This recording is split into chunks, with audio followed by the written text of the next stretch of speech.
Good morning, Matty. What are you doing, Paul? You're going to tell me a little bit about organic farming.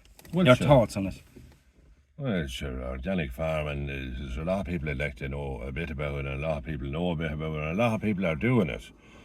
And the way it is it's done for the money at the minute. Like, I mean, there's a good subsidy to do organic farming, and it's very essential. Like I said before, there it's a very important thing. The way the thing is now. The last time I was talking to, we were talking about defects and affects. Affects in the land is positive, and defects is, it's down the other way. Yeah. So I talked about the spraying there, and I didn't. Maybe I should have went further about that spraying last week. If you spray the land with no foliage on it, you kill everything that mostly moves or crawling. It's gone down into the clay. So you're doing away with the worms, and the worms plays a great part in the land. What to do is the free drain the land. They all go up into the land, and the free drain the land. That's one of the things, and if you go out there and you put on pesticides, well, you kill them, so you have no free draining land anymore. And if you put in the organic situation, if you put the farmyard manure on it, they auger it down into the land, and they put fertility in the land. You understand that? Yeah. They auger it down there. If you're out walking in the field in the springtime, you'll see cow pads. And the crows will tear these cow pads apart to get the worms when they're hatching, and the birds, to tear them apart. But under every cow pad, it's always full of worms, because they're up here to get the cow pads, and they auger them down into the ground. Like, take stock of it next spring. Go out and have a look. Yeah. See, is it true? So the need for organic in a big way, what I say at the minute, we're in a situation in the country. Farmers now, back in the years, they were always conscious men, and they kept the balance of nature right. You must. There's a very. I couldn't emphasise enough that the importance it is to keep the balance of nature right. And we have a situation here where the balance of nature is. The situation is we either go to hell or heaven. It's in a balance here at the minute. So if you ever seen the scales, the balance, that's what it's about, the balance of nature. And so if you keep going on the way you're going on, you're going to have more defects. If you're going to be using heavy fertilizing and, doing the job that way, and do it in the breeding system, it goes into the animals, and it goes down into the food chain, and eventually it affects the people. And after so many years, people is born with defects, and you know what I mean? Yeah. A drug situation in the kids, and they have to be detoxed or only born, and this kind of thing. So this is why we have to get away from that in an emergency. And you see, defects, they work in a way. There's negative. It's like negatives and positives. We have people as positives, and then we have other things is negative. We'll say we have any scavenger is negative. But if you, in the breeding system, if you turn it around and he's getting what, if we reverse the charge, we'll cure him. As we are, we're defecting him, and in his breeding system, which is the shorter term, the breed, some of them scavengers and vermin, they breed 9 times a year. So what it actually does is it degenerates people, and it generates scavengers and birds. Scavengers and vermin. Yeah. That's what it does. Is that understandable now, Paul? So it's gone a good bit too far. We're in the balance. So it's heaven or hell here. You know what I mean? That's the way it works. So the need to go back to organics is, people complain about there's no birds and there's no wildlife. The wildlife, the pheasant is gone. All this wildlife has disappeared from the face of the country. Well, when farmers was doing the job 100%, you see, they were tilling the land. There was mixed farming. There was everything looked after everything else. The worms and the bees, we had the pollination, we had all that. We haven't that now because with our greed. I go back to a greed situation because we're desperate for money and we're not looking after our country. We're taking from it, all the time. So we need to go back here and we need to till the land and grow the crops. So if we grow our own crops as near to organic for the first year as possible, you see, we ease in the situation and grow as much of it as possible. I don't know how long it'll be, but it's an emergency. So we cure the vermin.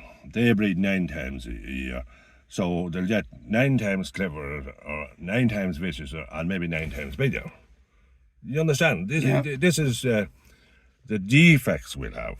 You know what I mean? Out of the whole situation. So you can imagine what it'll be like.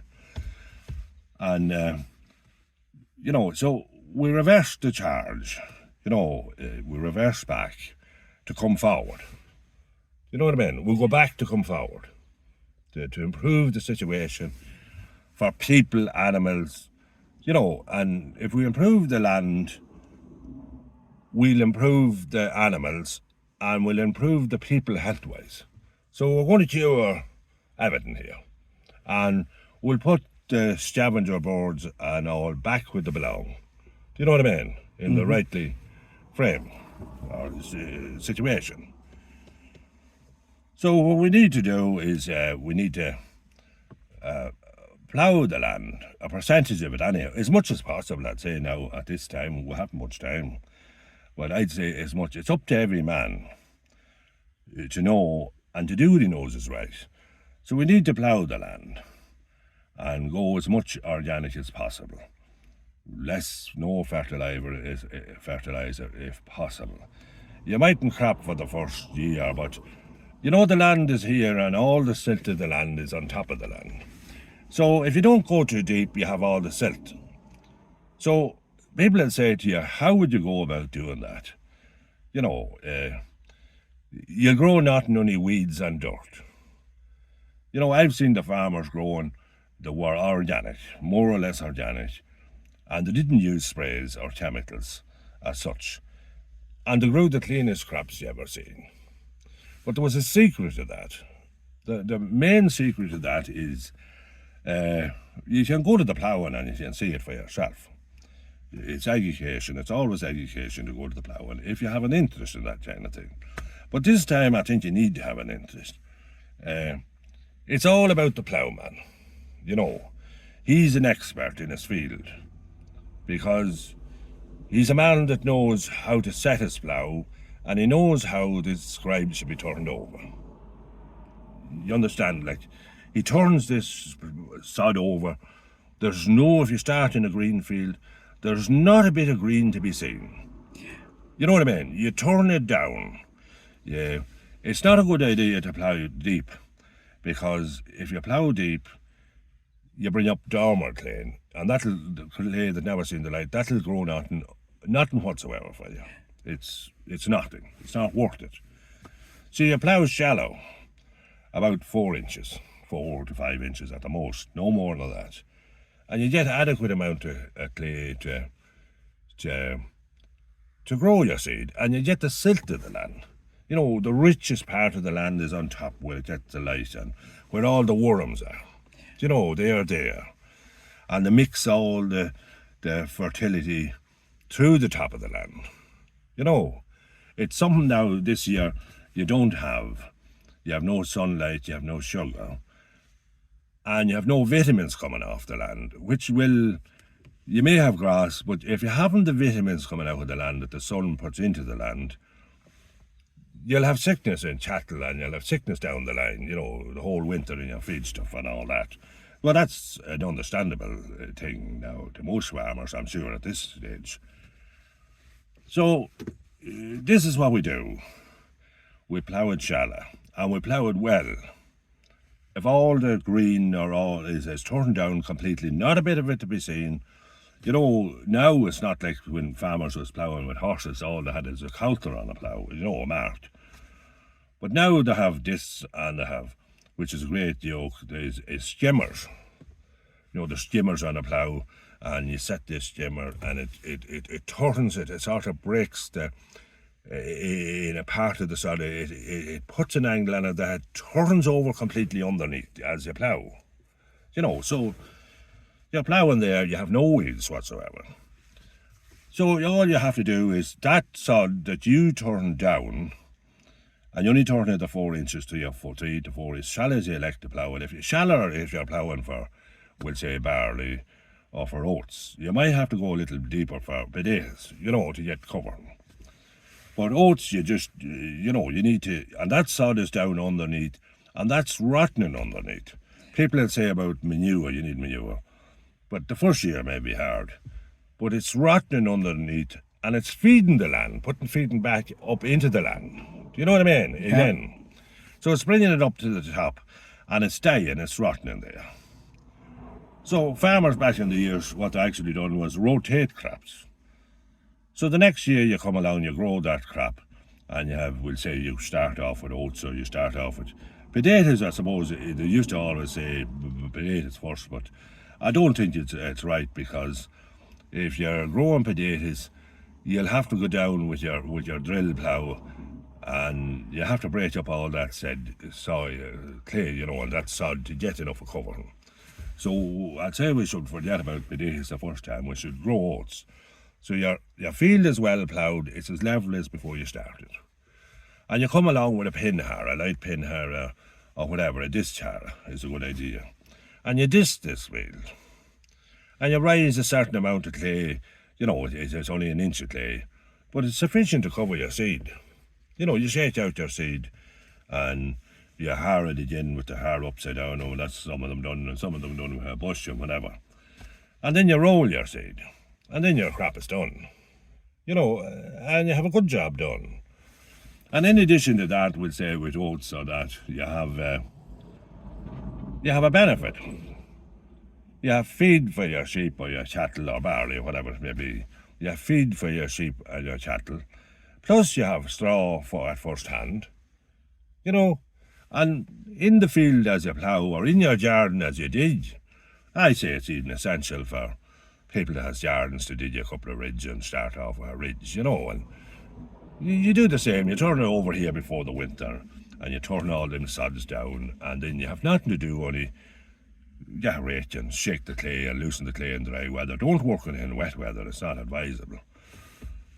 And you get enough of cover to grow whatever you grow in your garden. Let it be beans or peas or potatoes, or you can stick the potatoes down, and you can just stick them down it for this year anyhow, and you can grow them on the flat or whatever.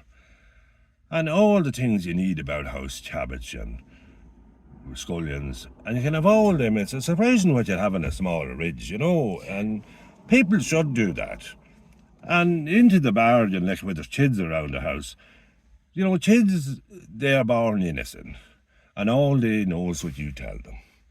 And there's kids that'll be there for sport, and there's kids that'll be there for different things, but it's nice to introduce them to know how they lived and how to grow stuff. It's your arm for life. You won't be hungry in Ireland if you have a bit of land. You can grow stuff. And kids is entitled to know this. And it's something that they get intrigued with. To understand, you put something into the land and you water it here, and the sun comes and it feeds you. You have something that you can walk out the front door or the back door, and you have it there, and you can bring it in and you can cook it, and you have it there all fresh, all wholesome grub. It's doing the best thing for the kids. You see, it'll be growing them strong and straight and no sickness. You'll be cutting out, after a year or two, they'll be closing wings of hospitals if you do that. That's the way it is. And so I'd like to think that and every situation compensates itself. If you're tilling, and every man is tilling, would say, if you had 5% of the country and a man with 40 acres is 2 acres, it's not much to ask. But, it should be compulsory, I think, in the country to do something like that, even you don't get money for it, because it is your country. And if you do that, you see, I was doing that one time, and I was I was on my own. I carried on in life, growing a bit of stuff, and But a man alone is easy prey. I had every bird and every crow that was left in the country. Do you know, they come to you in bad when the weather's getting bad, they're in, and they take from you in a big way. You'd have nothing for yourself. But if every man is at it, there'll be enough to feed the wildlife. Do you know? And if pheasantry lives in spuds over the winter or where there was spuds, you don't pick all the spuds off the land. You know, even machinery. You know, you pick the big spuds and you use them for eating, and then there's the next size, you keep them for seed for next year. And then there's a smaller little one, a rubbishy one. We always, you know, fed the pigs with them, and the dog would get some of them. And we never had to buy dog food. You know, there was no house buying dog food. It's all buy. And I often wonder about this dog food, and you hear the stories about dogs attacking people. It's not normal. It's far from being normal. You know, we had the BSE. This was one, the feeding. It was in the feeding. You know, it was another thing that went up in a bottle of smoke as far as I'm concerned. I remember the BSE, and it was cannibalism. Is that what you call it, Paul? They fed cows to cows and antibiotics and everything in them from they were dead animals, and they put it into a plant. And with heedlessness and carelessness and greed, they ran the plant lower than they should have ran it. You know, but they were in the wrong to be feeding that. And I remember there, like you might remember this too, God, one evening I was looking, it's maybe 20, 30 years back, the BSE broke out, and God, it was a terrible thing for farmers. No one knew where they were, you know, and no clarification on any of it at the time. And this man, I know he was milking a good herd of cows, and he was a farmer, and he was middle-aged and probably a young family. And he happened to be, his cows went to stature, and the department goes out to him, and they identify it as BSE. So the structure was made, and they were going to take all their cows and they compensate you for them. You know, I remember the poor fella, like when he was in his yard, and they were bringing the cows. It happened to be in the autumn time, or the late summer, and he had all this stock, and you know, he had to look after them. Like, why don't they go out? They didn't go out and bring his cows, you know, in the autumn time. They left the man with the cows the whole winter, and he had to buy feeding to keep the hold them on. And they come in the springtime. I remember it was on the newsreel, like it's on the newsreel there. One evening we were watching it, and it was a terrifying situation to say that this man was in his yard and his cows was calving heavy. You know, and this department goes into the yard with trucks, and they drove the cows up into the lorry, and there was a chaff at the bottom of the ramp, and they dragged them up, a chaff after being bought an hour, and they dragged them up and they pegged them in under the cow's feet in the lorry. Like, it was damnable heartbreaking. Like, for this man. Mm-hmm. You know, talk about fair play. You know, a department, an official organisation that was trying to make sure they should be seeing that everything is done well. Like, I mean, they'd be after you if you were in the wrong, you know. But this is what happened anyhow. And we don't want, them as the situations we're trying not to happen again. You know, we have to get educated in the country, and it was a lot of it swept under the carpet, and you know the way it is. It was up in a bottle of smoke and like other situations. So you know yourself about this news there this week with his shed above at Leinster House. You know this, Charlie. What do you think of that, Paul? Ridiculous. It's a negative situation, isn't it? Yeah. You know, like, I mean, you have to think about it. The country people's money is above, and the working people in Dublin. In Dublin City, they're working class people going to work every day, and this is where their money is going. They put up a bicycle shelter above in Dublin. Like, there's going to be lots of jokes about it up on the phones, but it'll be wiped under the carpet somewhere or another if the people let it if they let it happen. But, like, I mean, there's a lot of people out here. I was talking to different people about it. You know, everyone is talking about it. See, people will talk. There's nothing you can do about it. And it's their money anyhow they're talking about, so no one can stop them from talking. And, like, the view of some people, like I've been saying, well, they'd be better off put some kind of a ventilator into a hospital with that money for kids, or they'd be better off, but yet such a place wants a dialysis machine. So what's happening here? That we're going to cover bicycles, all right? We're going to put a bicycle shelter up here. We're going to spend this kind of money. Like, I mean, it's time for these people to go. if this is one of the, this is the view on the ground, isn't it, Paul? Yeah. It's time to go on, like, I mean, what a government you have, like, I mean, it is a disgrace. You know, there's funny jokes about it, and everyone is having a bit of fun, but it's at their own expense they're having it. Would you not think so? So I'm only saying here about this, we'll go back to that's that. But we'll go back to the organic thing anyhow, and I have a feeling here, like, I mean, it's a need to do that. We get all the birds back, we get all the wildlife back into the country, and we control the negative. You know, keep that system right. This is what you're supposed to do. Keep the balance of nature level.